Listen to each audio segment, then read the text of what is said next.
It's okay, it counts as a tax write-off. Have you ever heard anyone say this before? Well, today I want to clear up a misunderstanding about tax write-offs and how using this excuse might bite you in the long run. So hit that like button and let's get started.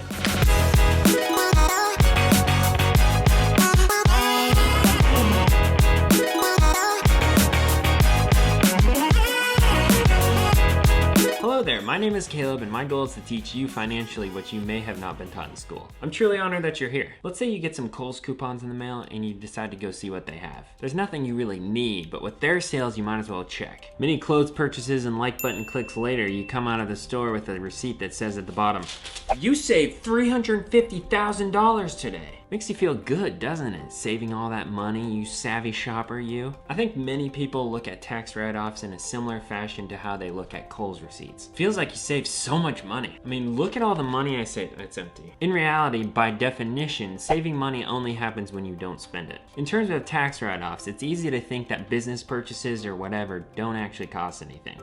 We'll just write it off on our taxes. But you're still spending money. That Kohl's trip didn't actually save you anything. The tax write-off is only as good as the tax bracket that you're in. For example, if I'm in a 22% tax bracket, the most I can deduct from purchases for my side business is 22% of each purchase. The tax write-off is nice because it makes necessary purchases a little bit more reasonable price-wise. However, please don't use that as an excuse to spend money just for the tax write-off. Last year, Bailey and I spent $6 grand on our home's insulation, which happens to be today's sponsor.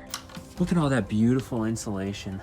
Right now, the IRS gives up to a $500 tax deduction for home efficiency improvements. We didn't put in insulation just for the $500 tax deduction. We're still coming out $5,500 behind even after the tax write-off. Clearly, to do it only for the write-off would be silly. We did it because our home was old and drafty. No joke, there was no insulation in our walls or our attic. So props to insulation for keeping us warm during these recent 5-degree Ohio days. Let's talk about another big tax write-off, home mortgage interest. As things currently stand, interest paid on $750,000 or less mortgages is tax deductible. This means that if I paid $5,000 of interest in my mortgage payments this year, I get to save on my taxes because of the interest that I paid. But it doesn't mean that my taxes owed goes down by $5,000. If I were in a 22% tax bracket, I would only save 22% of that $5,000. That would be $1,100 back in my tax refund. Please don't fall into the trap of thinking that a mortgage is a good thing to keep around just because of the tax benefits. In this example, I'm still paying a net $3,900 of interest every year. If I had a paid-for home, I would be paying $0 in interest per year. And trust me, I want to pay off our house as quickly as possible. No, our actual house, not our chicken house. Our chicken house, or coop as normal people call it,